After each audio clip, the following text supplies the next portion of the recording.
Tonight, as the world becomes quiet and the noise of the modern age slowly fades away, let us travel thousands of years into the distant past.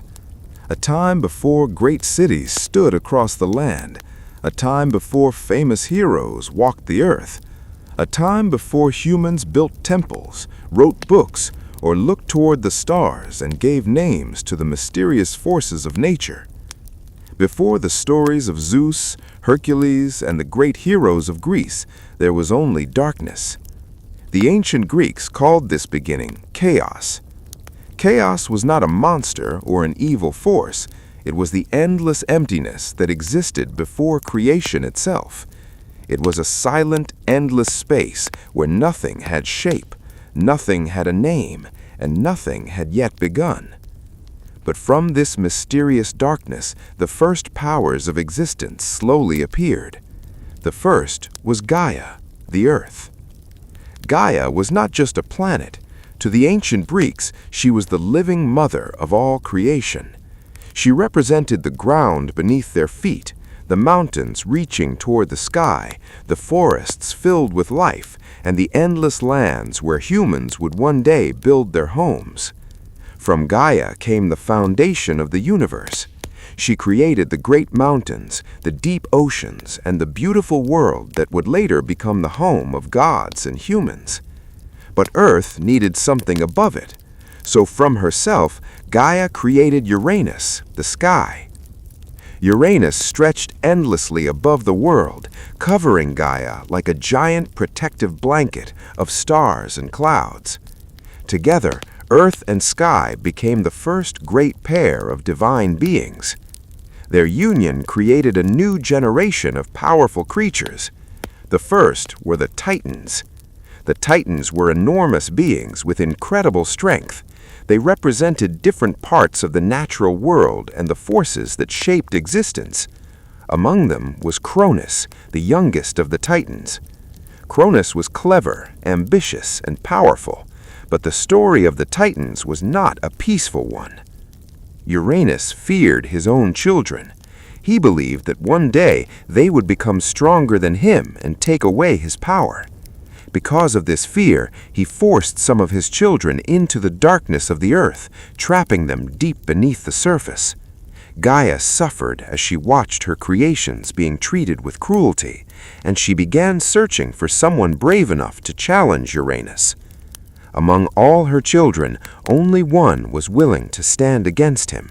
That child was Cronus. Gaia gave Cronus a powerful weapon and asked him to free his brothers and sisters. One night, when Uranus came close to Earth, Cronus attacked. The old ruler of the universe was defeated, and with the fall of Uranus, a new age began. The Titans became the rulers of creation.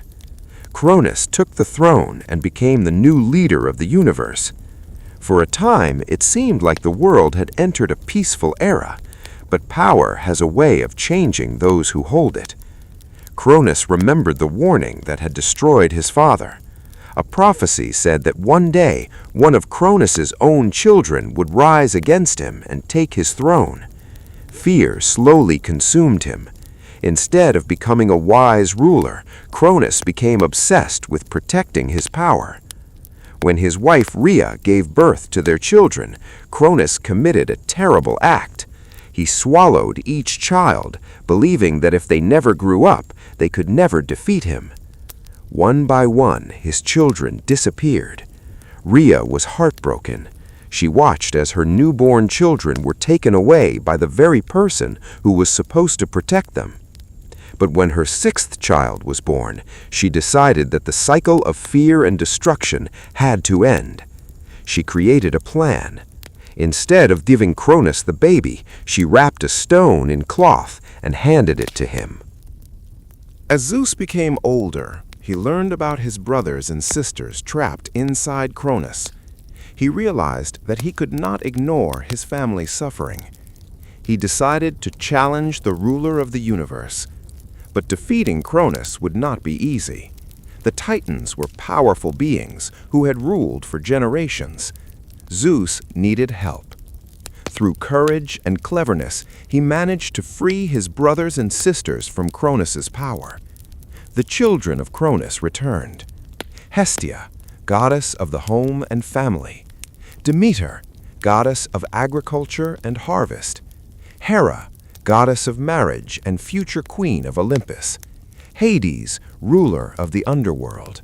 And Poseidon, lord of the seas. Together with Zeus, they prepared for the greatest war the universe had ever seen. A battle between the old generation and the new. The Titans against the Olympians. This war would decide who would control the future of the world. For years, the skies shook, mountains trembled, the oceans became violent. The universe itself seemed caught between two powerful forces. This legendary conflict became known as the Titanomachy, the War of the Titans. And when the final battle arrived, the young gods stood against the ancient rulers who had controlled existence for centuries. The future of the universe was about to change forever, because from this war would rise a new kingdom, a kingdom above the clouds, the kingdom of Mount Olympus. After years of unimaginable conflict, the great war between the Titans and the younger gods finally reached its final moments. The universe had never witnessed a battle like this before. The ancient Titans had ruled for countless generations. They were the first great rulers of the cosmos, beings of enormous strength and power. But the new generation of gods, led by Zeus, carried something the Titans did not have: unity, determination, and a desire to create a new order. The battle became known as the Titanomachy, the War of the Titans. The clash between the two sides shook the very foundations of existence. The Titans controlled the ancient powers of the world, while Zeus and his siblings represented a new beginning. During the war, Zeus discovered that he needed more than just his own strength. He needed allies. Deep beneath the earth, imprisoned in the darkness of Tartarus, lived powerful beings known as the Cyclopes. The Cyclopes were giant creatures with a single eye in the center of their foreheads.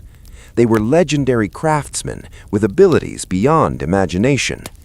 When Zeus freed them from their imprisonment, they showed their gratitude by creating powerful weapons for the young gods.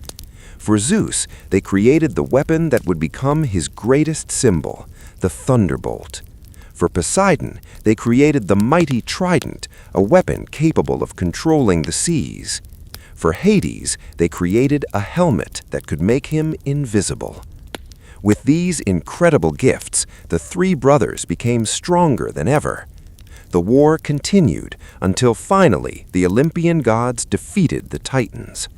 Cronus, the former ruler of the universe, was overthrown.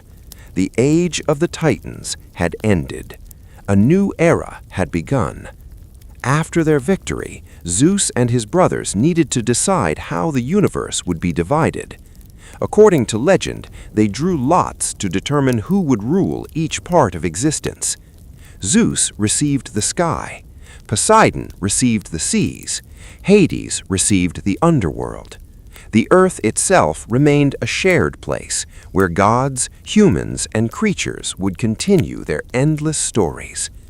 With their new powers, the three brothers became the greatest forces in existence, but Zeus became the leader. He established his home high above the world on the legendary peak of Mount Olympus. There, surrounded by clouds and eternal beauty, the Olympian gods created their divine kingdom. Mount Olympus was more than just a mountain. To ancient Greeks, it was the center of the universe. They imagined magnificent golden halls where the gods gathered, shared meals, discussed the fate of humanity, and watched over the mortal world below. At the center of this kingdom sat Zeus, the ruler of the sky, the god of thunder, the protector of justice. When ancient people heard thunder rolling across the mountains, they imagined Zeus showing his power.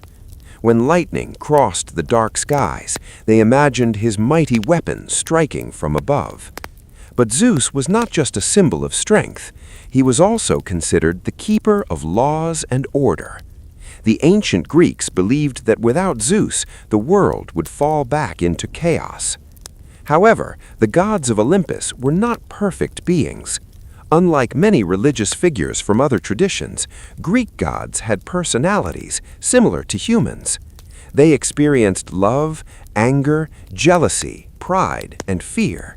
They made mistakes, they argued, they sometimes acted selfishly, and these human qualities made their stories unforgettable. One of the most important gods was Hera, the wife of Zeus and queen of Olympus. Hera represented marriage, family, and the protection of women. She was powerful and respected, but her life was often complicated because of Zeus's many relationships with other goddesses and mortals. Many myths describe Hera's anger towards those who betrayed her or challenged her authority. Yet she was also seen as a guardian of family traditions and sacred promises. Another important goddess was Demeter. Demeter controlled agriculture, farming, and the harvest. For ancient Greeks, crops were essential for survival. A successful harvest meant food and prosperity. A poor harvest could bring hunger and suffering. Because of this, Demeter was deeply respected. Her stories were connected to the changing seasons and the cycle of life itself. Then came Poseidon, the powerful ruler of the oceans. The sea was both a gift and a danger to the ancient Greeks. It provided fish, trade routes, and opportunities for exploration. But it could also destroy ships and take lives. Sailors prayed to Poseidon before dangerous journeys, hoping the sea god would protect them. His trident became one of the most famous symbols in all of mythology.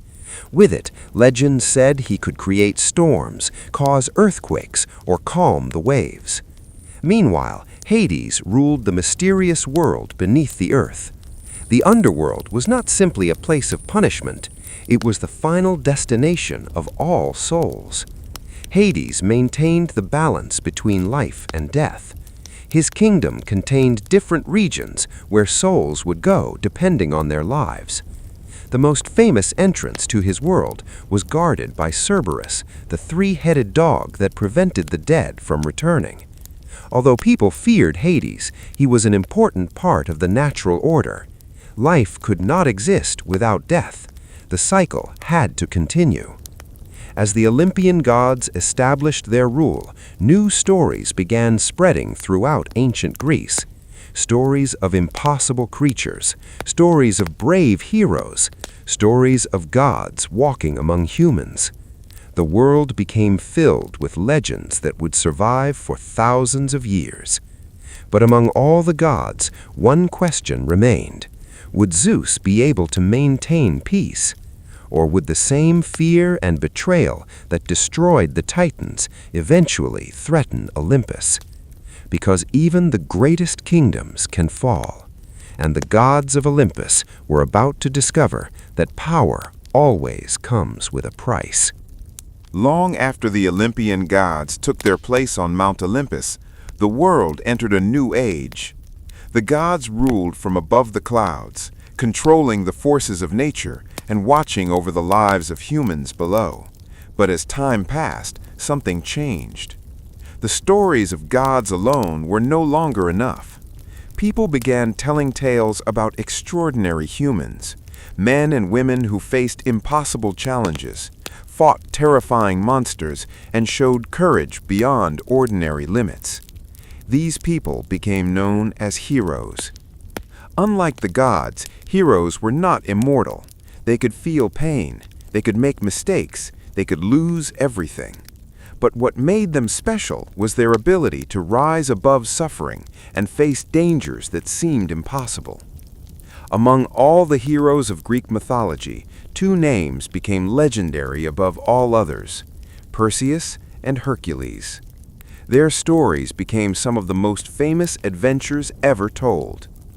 The first great hero was Perseus. His story began with a prophecy. A king named Acrisius ruled the city of Argos. One day, he visited an oracle to learn about his future, but the message he received terrified him. The oracle told him that his own grandson would one day cause his death. Afraid of losing his kingdom, Acrisius tried to prevent this future from happening. He had only one child, a daughter named Danae. To stop her from having a child, he locked her away in a hidden chamber. But the plans of humans could not stop the will of the gods. Zeus, the king of Olympus, noticed Danae's situation. According to legend, Zeus came to her in the form of golden light, and Danae later gave birth to a son. That child was Perseus. When King Acrisius discovered the baby, fear returned to his heart. He could not bring himself to kill his own daughter and grandson, so he placed them inside a wooden chest and pushed them into the sea, hoping they would disappear forever. But fate had other plans. The chest eventually reached the shore of a distant island, where a fisherman named Dictys discovered them. He rescued Danae and Perseus and raised the young boy as his own family. Years passed. Perseus grew into a strong and brave young man. But one day, his life changed forever. A powerful king named Polydectes wanted to marry Danae, but Perseus stood in his way. To remove him from the kingdom, the king gave Perseus an impossible task. He ordered him to bring back the head of Medusa. Medusa was one of the three Gorgon sisters. She was a terrifying creature with snakes covering her head, and anyone who looked directly into her eyes would instantly turn into stone. Many warriors had tried to defeat her. None had returned. But Perseus was not alone. The gods themselves helped him. Athena, the goddess of wisdom, gave him a polished shield that could be used like a mirror. Hermes, the messenger of the gods, gave him a special sword and magical equipment. With the help of the gods, Perseus reached the dark cave where Medusa lived. He did not look directly at her. Instead, he watched her reflection in Athena's shield. Moving carefully, he approached while she slept, and with one powerful strike, Perseus defeated Medusa. He placed her head inside a special bag and escaped. The journey was not over. On his way home, Perseus discovered a young woman named Andromeda chained near the sea. She had been offered as a sacrifice to a terrible sea monster because her mother had angered the gods. Perseus fought the creature and saved Andromeda. The two later became legendary figures remembered throughout Greek mythology. But Perseus could not escape his own prophecy. Years later, during a competition, Perseus accidentally caused the death of King Acrisius. The prophecy had finally come true. The story of Perseus showed an important theme in Greek mythology. No matter how hard humans try to escape fate, destiny often finds a way.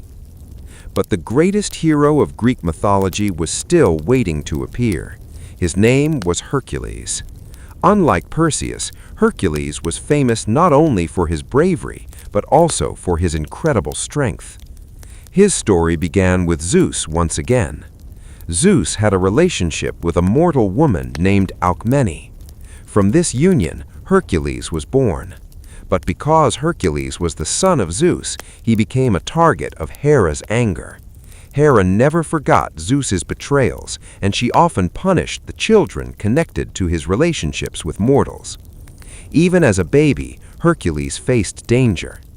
According to legend, Hera sent 2 poisonous snakes to kill him while he slept. But the baby Hercules showed his incredible strength. He grabbed the snakes and crushed them with his tiny hands. Everyone realized that this was no ordinary child. As Hercules grew older, his strength became unmatched. He was stronger than any human warrior. But his greatest enemy was not a monster, it was his own fate. A terrible tragedy caused Hercules to lose control, and afterwards he was forced to complete a series of impossible tasks in form of punishment. These became known as the 12 labors of Hercules. He had to defeat dangerous creatures, complete impossible challenges, and prove his courage again and again. Among his famous challenges were the defeat of the Nemean lion, a beast with an impossible-to-penetrate hide, the battle against the Hydra, a monster with many heads that grew back when cut, the capture of the golden hind, a magical deer sacred to Artemis, the capture of the enormous Erymanthian boar, and many other legendary tasks. Each challenge tested not only Hercules' strength, but also his intelligence and determination. Through suffering and struggle, Hercules became the greatest symbol of heroism in ancient Greece. But the stories of Greek heroes were only beginning, because beyond Hercules and Perseus, many more legends would emerge. Heroes who would fight in great wars, heroes who would face monsters from the darkest corners of the world, heroes whose names would live forever. Long before modern stories filled the world with imaginary creatures, the people of ancient Greece looked into the darkness of forests, mountains, and oceans, and imagined what mysterious dangers might exist beyond the edges of their known world.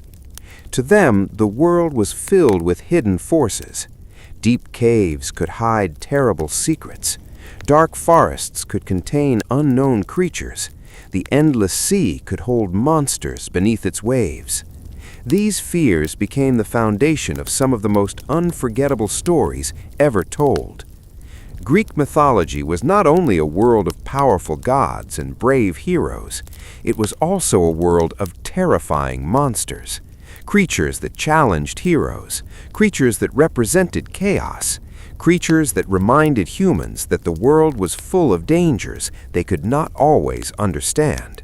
One of the most famous monsters in Greek mythology was Medusa.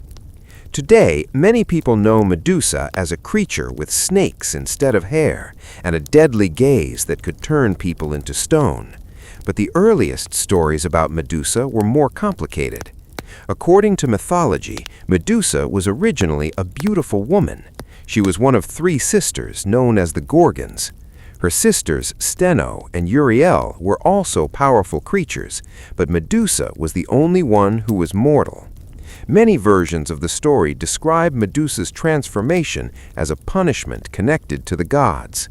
After becoming a Gorgon, she was forced to live in isolation, feared by everyone who heard her name. Her appearance became terrifying.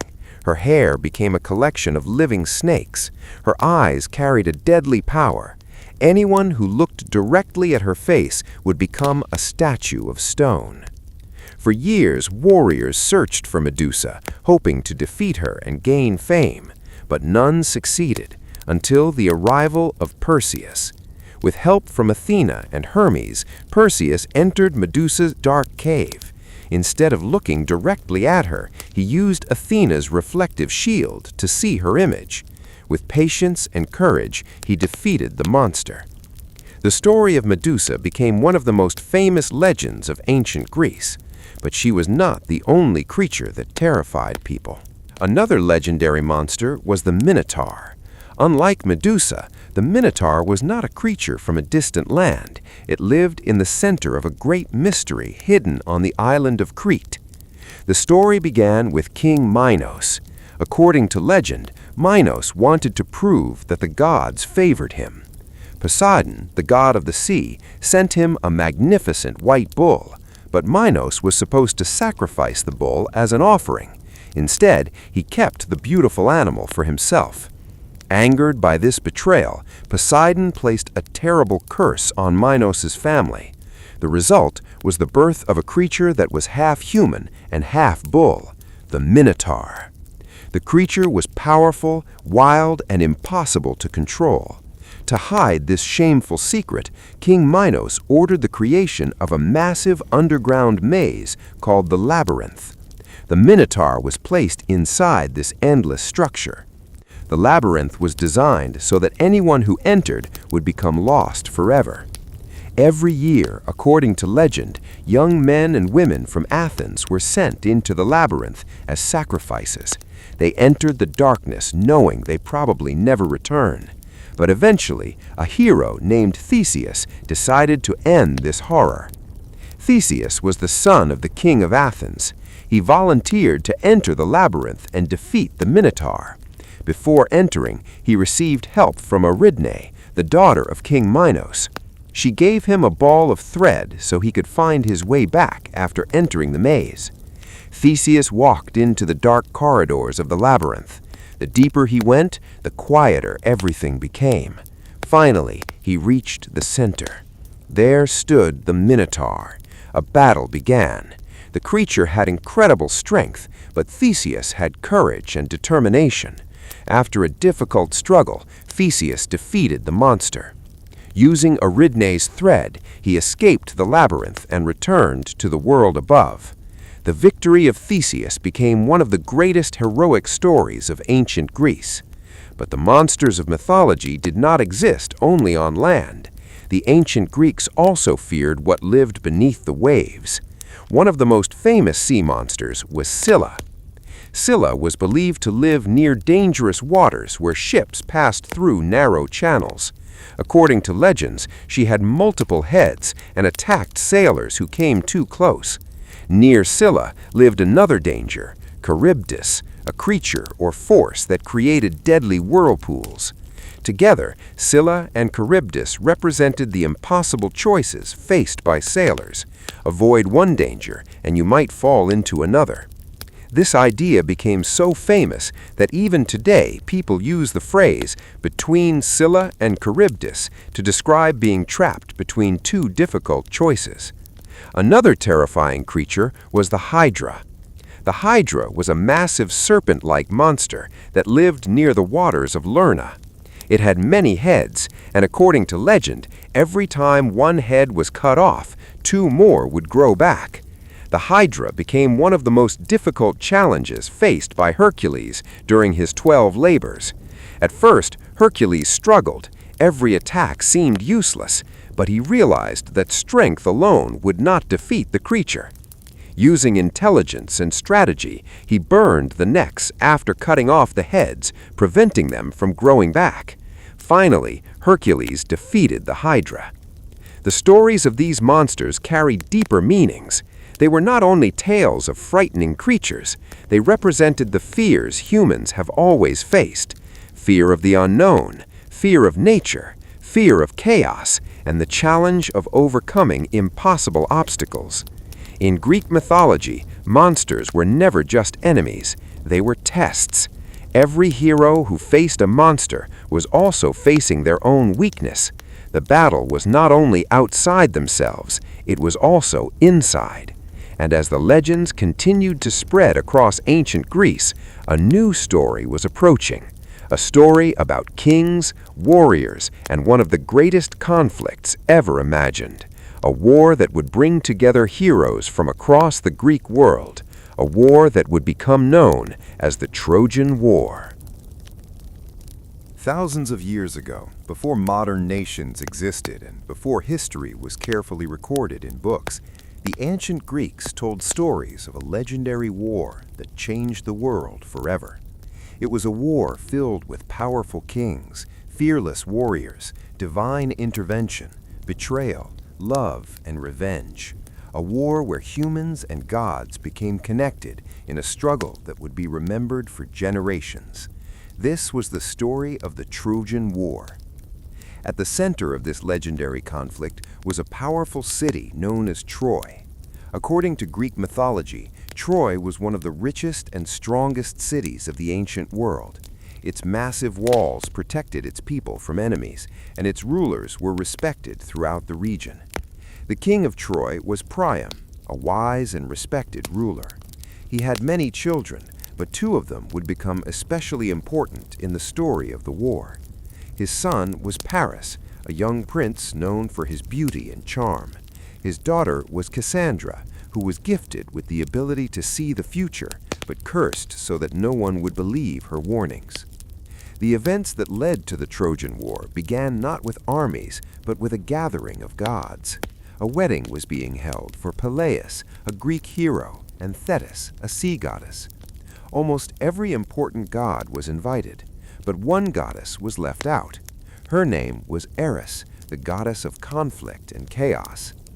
Angry that she had not been invited, Eris decided to create trouble. She threw a golden apple among the guests.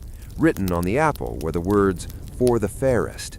Immediately, 3 powerful goddesses wanted the prize: Hera, queen of the gods; Athena, goddess of wisdom; and Aphrodite, goddess of love and beauty. Each believed she deserved the golden apple, but no one could decide who was the most beautiful, so Zeus refused to choose. Instead, he selected a mortal judge. That judge was Prince Paris of Troy.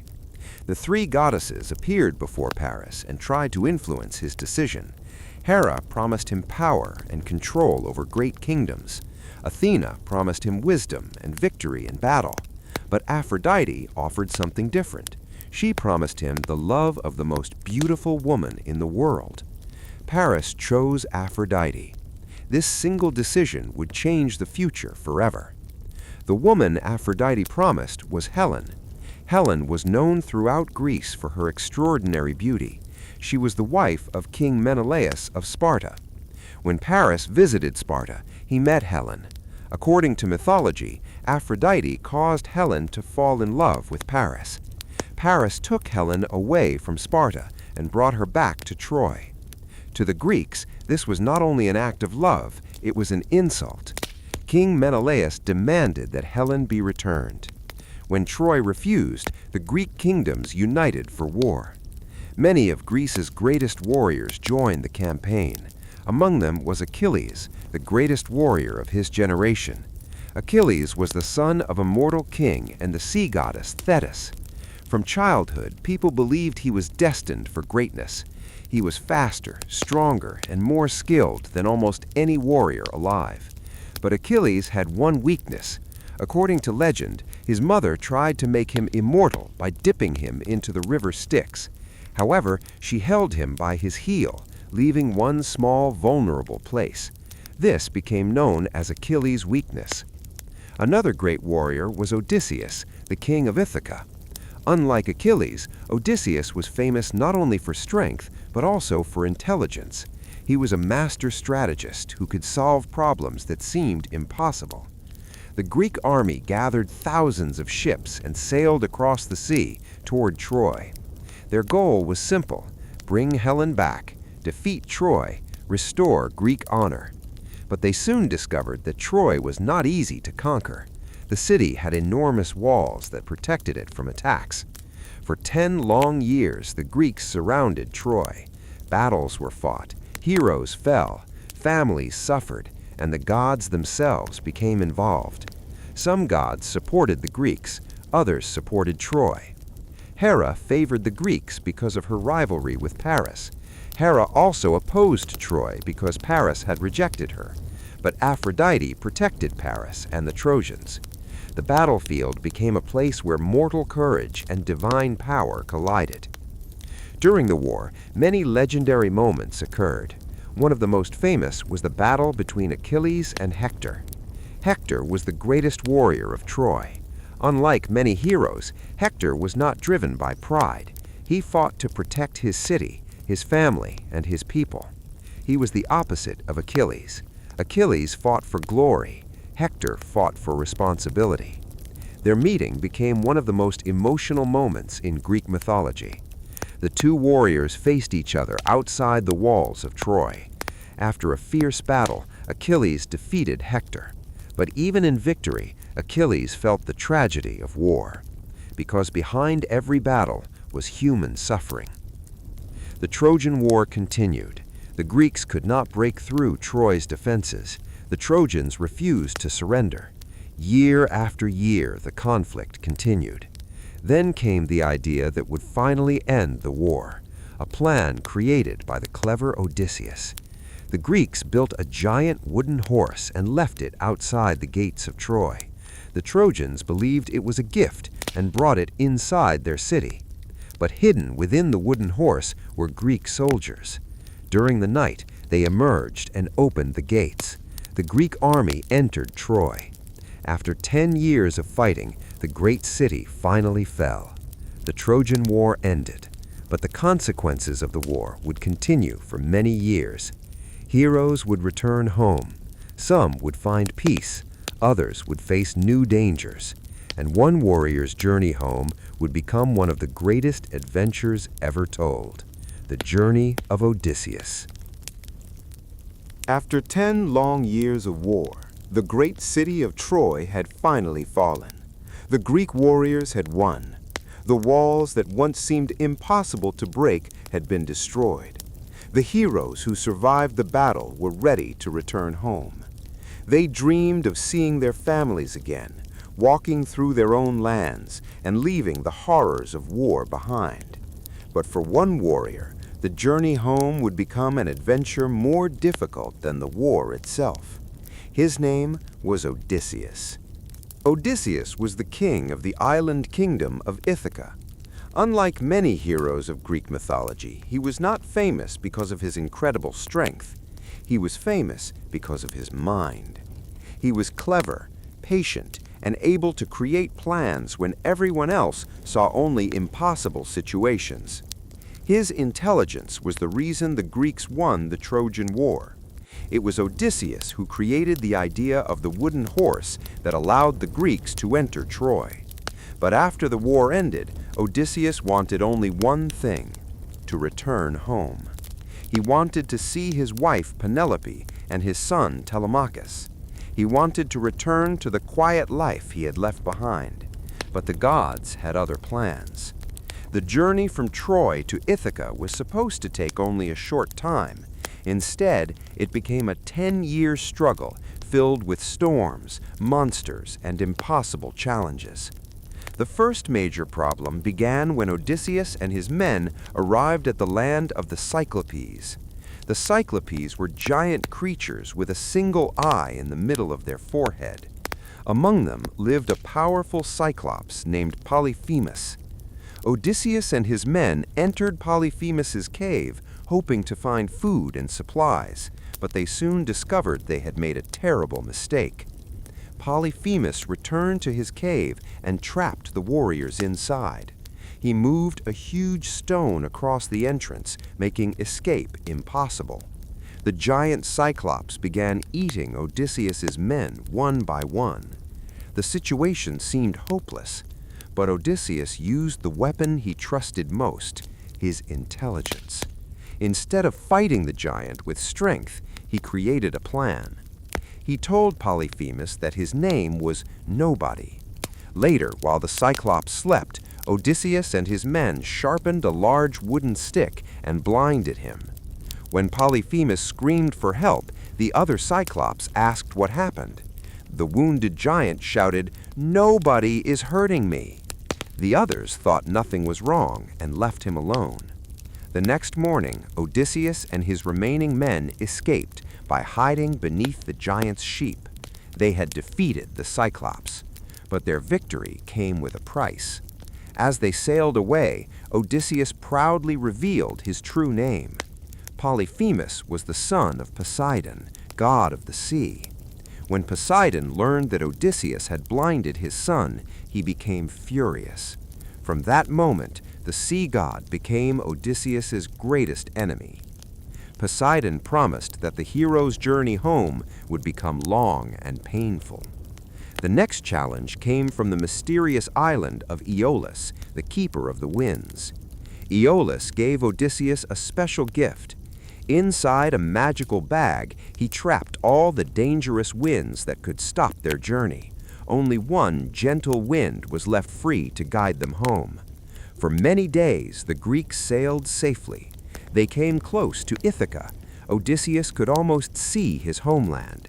But his tired crew became curious about the mysterious bag. They believed it contained treasure. While Odysseus slept, they opened it. The trapped winds escaped. A massive storm erupted. The ships were pushed far away from home once again. Their journey continued. Later, Odysseus reached the island of the Sirens. The Sirens were mysterious creatures whose beautiful songs could control sailors. Anyone who heard their voices would forget everything and sail toward danger. Odysseus wanted to hear their song but survive, so he created a clever plan. He ordered his men to cover their ears with wax. Then he asked them to tie him tightly to the ship's mast. He warned them not to release him, no matter how much he begged. As the ship passed the sirens, Odysseus heard their beautiful voices. The songs promised knowledge and glory. They tried to convince him to come closer. Odysseus struggled and begged his men to free him, but they followed his instructions. The ship continued forward. The danger passed. Once again, Odysseus survived through wisdom rather than strength. But the greatest challenges were still waiting. He would face the monster Scylla, a creature with multiple heads that attacked passing ships. He would also face Charybdis, a deadly whirlpool capable of destroying entire vessels. Many of his men would be lost, yet Odysseus continued. Finally, after years of suffering, he reached the island of the goddess Calypso. Calypso was fascinated by Odysseus and wanted him to stay with her forever. She offered him immortality and eternal comfort. For many people, such an offer would have been impossible to refuse. But Odysseus wanted something more. He wanted his home. He wanted his family. He wanted Ithaca. The gods eventually allowed him to leave. After countless struggles, storms, and battles, Odysseus finally reached the shores of his homeland. But his journey was not finished. When he arrived, he discovered that his palace had been taken over by arrogant men called suitors. They believed Odysseus was dead and were trying to marry Penelope while wasting his kingdom's wealth. Odysseus returned in disguise. With the help of his son Telemachus, he created a final plan. He revealed his identity and defeated the suitors who had taken over his home. After 20 years away, Odysseus was finally reunited with Penelope. The long journey was over.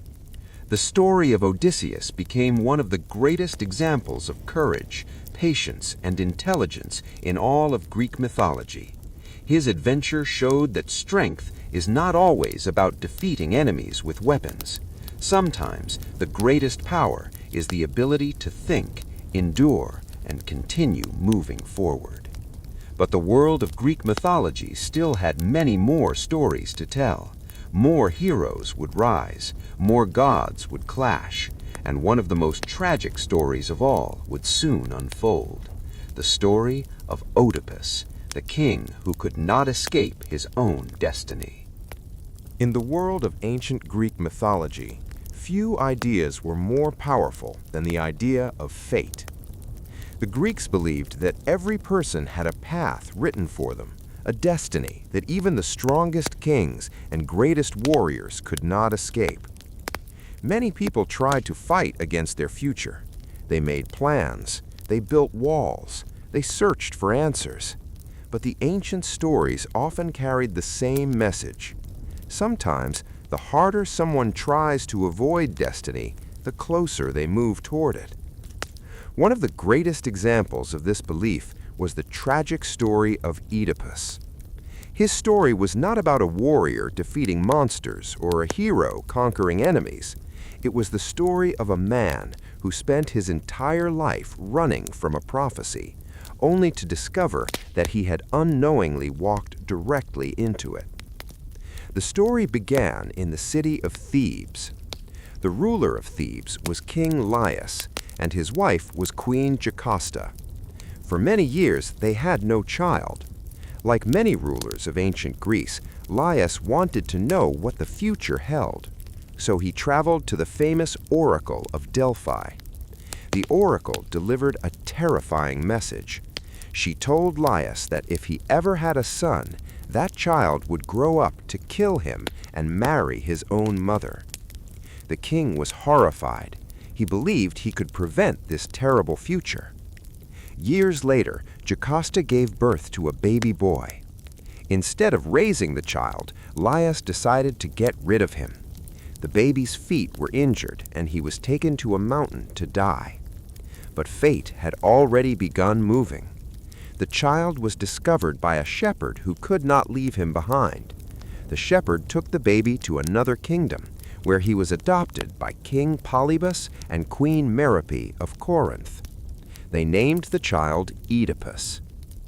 Oedipus grew up believing Polybus and Merope were his real parents. He became a strong, intelligent, and respected young man. But one day, he heard a rumor that he was not truly the son of the king and queen. Confused and worried, Oedipus traveled to the Oracle of Delphi to discover the truth. But instead of answering his question, the oracle gave him a terrifying prophecy. She told him he would kill his father and he would marry his mother. Oedipus was shocked. He believed King Polybus and Queen Merope were his parents. To protect them and prevent the prophecy from coming true, he decided to never return to Corinth. He left the only home he had ever known, but without realizing it, he was walking toward the very destiny he feared. During his journey, Oedipus came across a group of travelers on a narrow road. A conflict began. Neither side wanted to move aside. The argument became violent. In the struggle, Oedipus killed an older man. He continued his journey, unaware that the man he had killed was actually his true father, King Laius. The first part of the prophecy had already happened, but Oedipus did not know. Eventually, he arrived at the city of Thebes. At that time, the city was suffering from a terrible problem. A creature called the Sphinx was blocking the entrance to Thebes. The Sphinx was a mysterious monster with the body of a lion and the face of a human. It challenged travelers with a difficult riddle. Anyone who failed to answer was killed. Many had tried, none had succeeded. The riddle was, what walks on 4 legs in the morning, 2 legs at noon, and 3 legs in the evening? Oedipus thought carefully. The answer was a human being. A person crawls on hands and knees as a baby, walks on 2 legs as an adult, and uses a walking stick in old age. The Sphinx was defeated by Oedipus's intelligence. The people of Thebes celebrated him as a hero. Because King Laius had recently died, the city needed a new ruler. Oedipus was offered the throne. He became the king of Thebes, and according to tradition, he married the widow of the previous king. Her name was Jocasta. Without knowing the truth, Oedipus had married his own mother. For many years, Oedipus ruled Thebes successfully. He was respected as a wise and fair king. He and Jocasta had children, but eventually a terrible disease spread across the city. The people suffered. They begged their king to save them. Oedipus promised to discover the cause of the disaster. He sent messengers to search for answers. Slowly, the truth began to appear. A blind prophet named Tiresias knew the secret. At first, he refused to speak. He warned Oedipus, sometimes the truth is more painful than ignorance. But Oedipus demanded answers. Finally, the terrible reality was revealed. The man he had killed on the road was his father. The woman he had married was his mother. The prophecy had come true. Oedipus was devastated. Jocasta, unable to accept the truth, ended her own life. Oedipus was overwhelmed by grief and guilt. He had not knowingly committed these acts, but the truth was impossible to escape. He left the throne of Thebes and wandered away, carrying the burden of his past.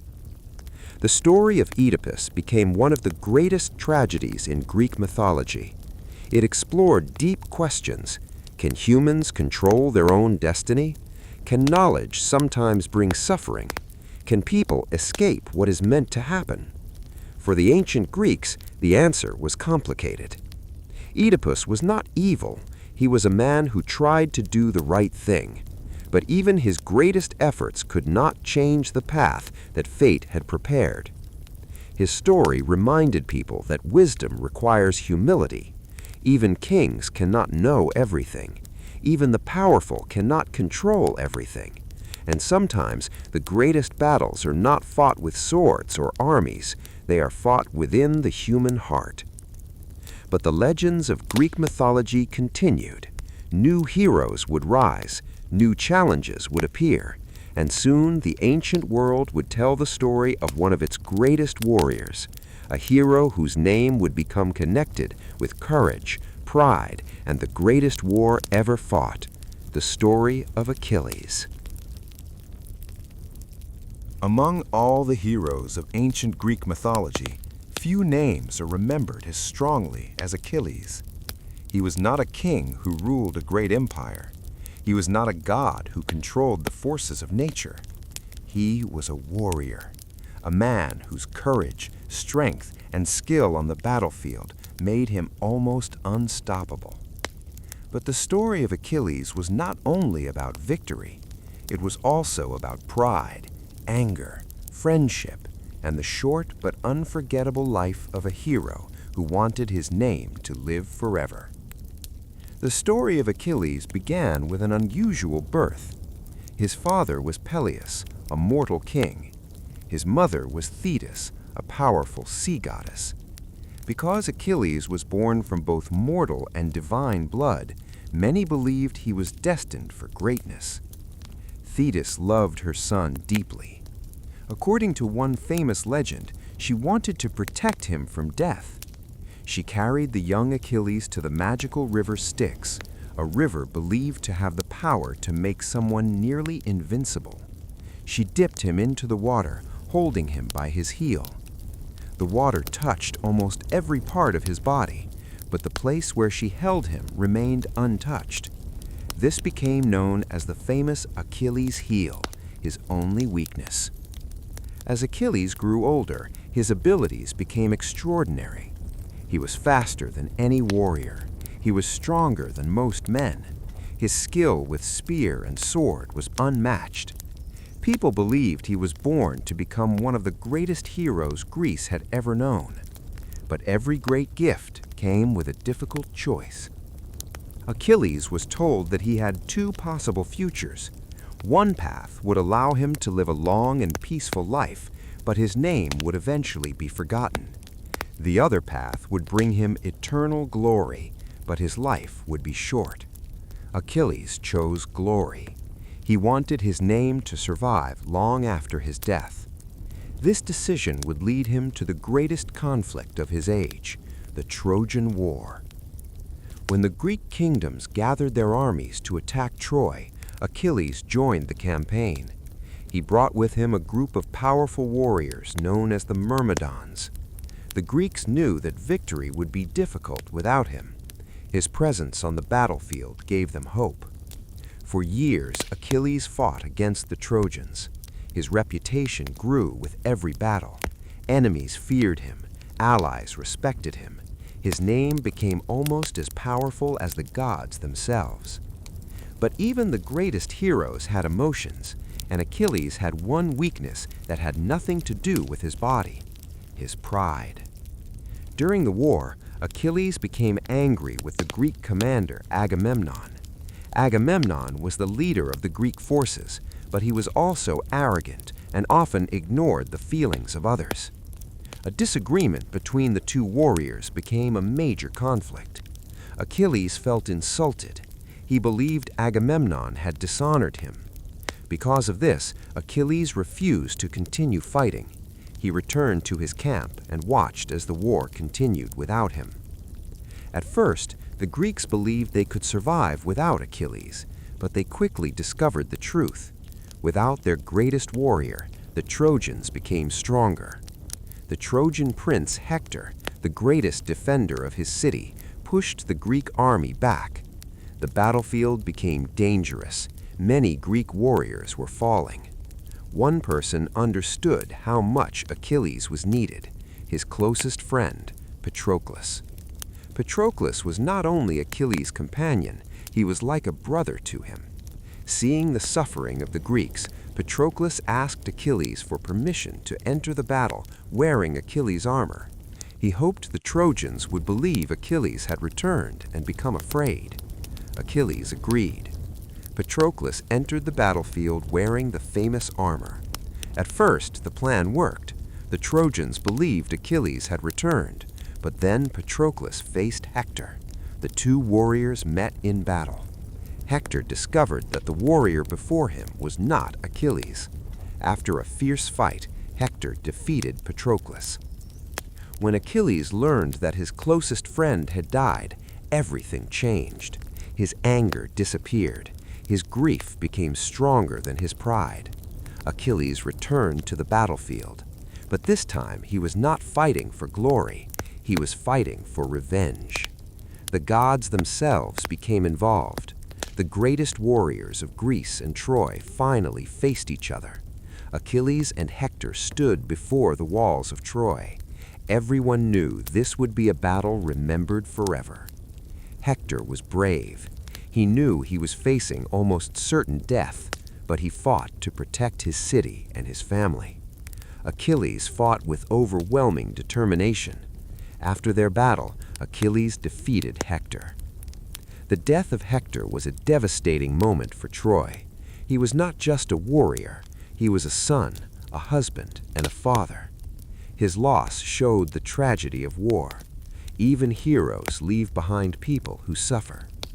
Later, King Priam of Troy secretly visited Achilles. He came not as a king, but as a grieving father. He begged Achilles to return Hector's body so that his son could receive a proper funeral. Seeing Priam's pain reminded Achilles of his own pain. His anger finally faded. He returned Hector's body.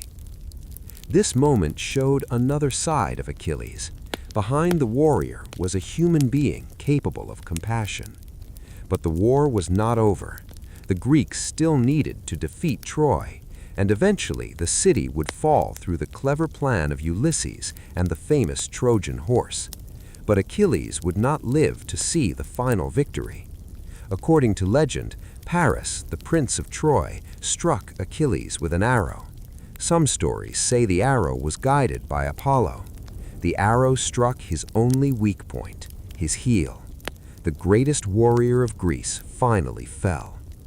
Achilles' death became one of the most famous moments in Greek mythology. His story represented both the greatness and tragedy of human ambition. He achieved the glory he wanted. His name became immortal, but he paid the ultimate price. The legend of Achilles reminds us that even the strongest people have weaknesses. Even heroes can fall. And even those who seek eternal fame must face the limits of human life. But the world of Greek mythology was far from finished. After the age of heroes came stories of great kingdoms, powerful gods, and the mysterious future of humanity. The next chapter would explore the final ages of Greek legends and the lasting influence of these ancient stories. As the years passed, the age of legendary heroes slowly began to fade. The battles had been fought, the monsters had fallen, the great kingdoms had risen and collapsed. Many of the heroes who once walked beside the gods had disappeared into history. Yet the Olympian gods remained on Mount Olympus, watching the changing world from above. The stories told by the ancient Greeks became quieter, shifting away from endless wars and impossible adventures toward deeper questions about life, justice, and what it truly meant to be human. One myth spoke of how humanity itself had changed over time. The ancient poet Hesiod described 5 ages of man. The first was the Golden Age. According to the legend, this was a peaceful time when humans lived without fear, hunger, or violence. The earth provided everything they needed, and people lived long, happy lives before passing away peacefully. Next came the Silver Age. Humans became less wise and less grateful to the gods. They argued more, respected the divine less, and the harmony of the earlier age slowly disappeared. Then came the Bronze Age. People became powerful warriors. Weapons, armor, and conflict defined everyday life. Strength was admired above wisdom, and war became common across the land. After this came the Age of Heroes. This was the time of Perseus, Theseus, Hercules, Achilles, Odysseus, and many others whose adventures became legendary. Finally came the Iron Age. According to Hesiod, this was the age in which ordinary people lived, a world filled with hard work, uncertainty, injustice, and constant struggle. The Greeks believed that each age moved farther away from the peace of the beginning. It was a thoughtful way of explaining why life often felt difficult. Among the last great stories of mythology was the tale of Prometheus, a titan whose actions forever changed the relationship between gods and humans. Prometheus loved humanity. He believed people deserved more than fear and darkness. So he stole fire from Olympus and secretly gave it to mankind. Fire transformed human civilization. It allowed people to cook food, survive cold winters, create tools, shape metal, and build thriving communities. But Zeus was furious. He believed fire was a gift reserved for the gods alone. As punishment, Prometheus was chained to a lonely mountain. Every day, an enormous eagle descended from the sky and attacked him. Every night, his wounds healed, only for the punishment to begin again the next morning.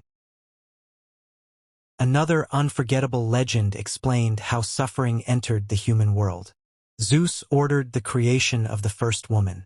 Her name was Pandora. She was given many wonderful gifts by the gods, but she also received a mysterious container and one simple instruction: never open it. Curiosity, however, is a powerful force. One day, Pandora lifted the lid.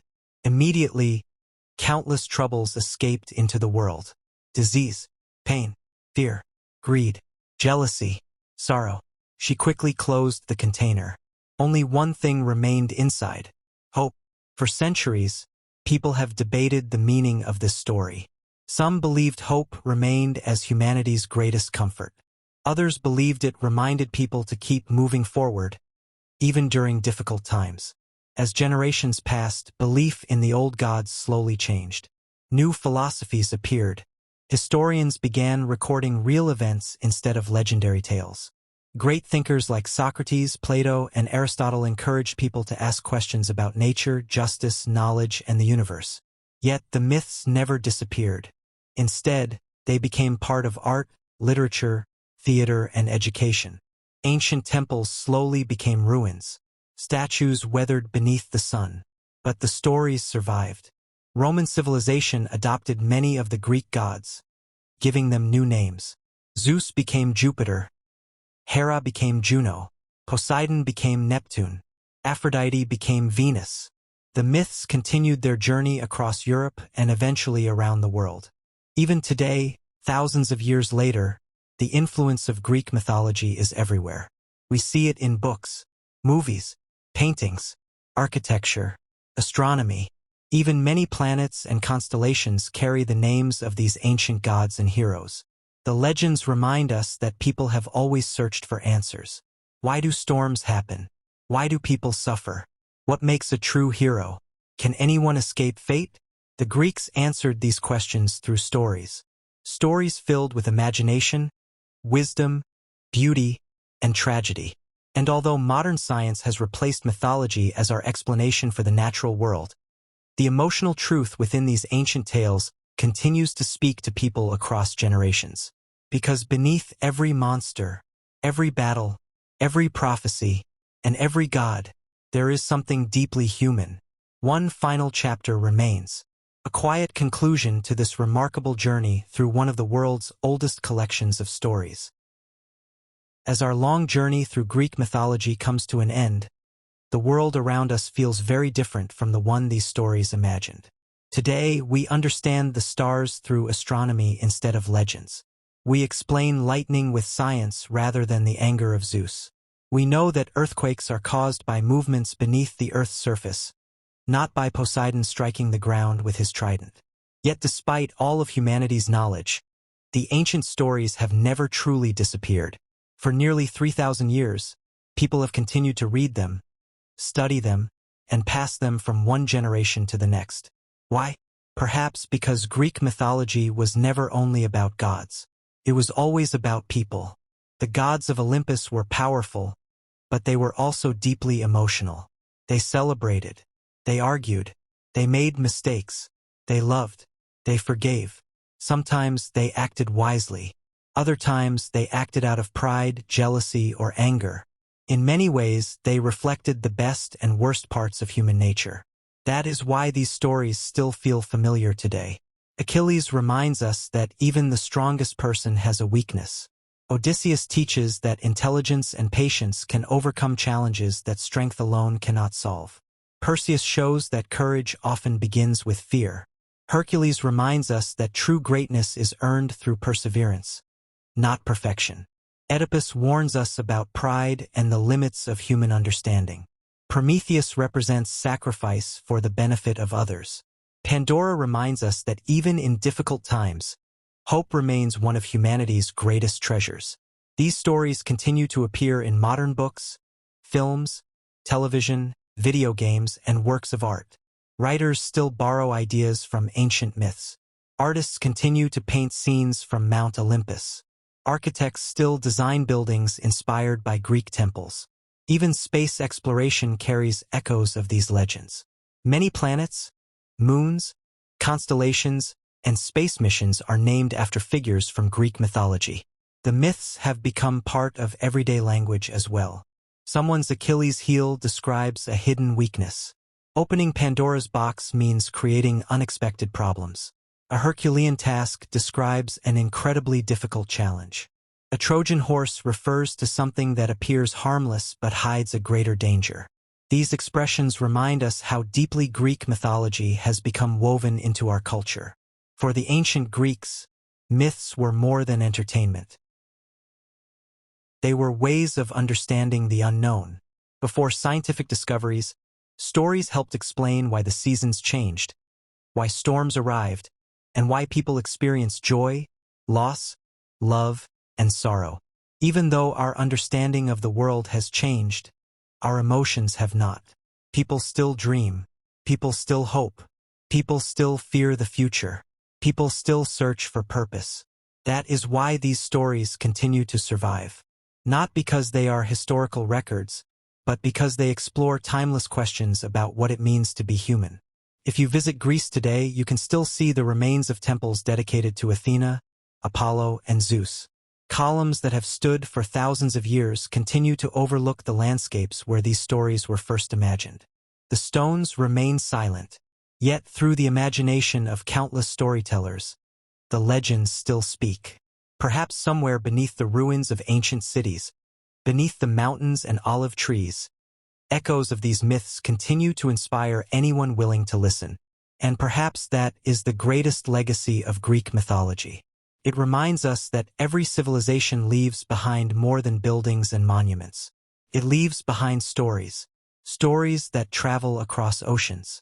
Stories that survive the passing of centuries. Stories that connect people who live thousands of years apart.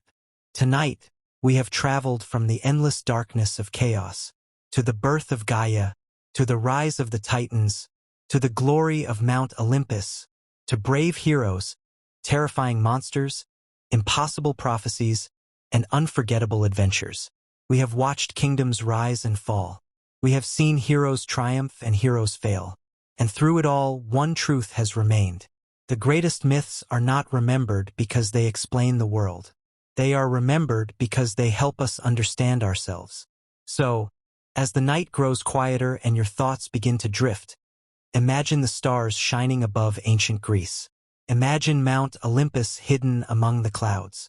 Imagine old storytellers gathered around a warm fire, passing these legends from one voice to the next. And let those timeless stories gently fade into the silence of the night. Good night, and thank you for joining this peaceful journey through the entire story of Greek mythology. May your rest be calm, your dreams be gentle, and your curiosity for history continue long after the morning arrives.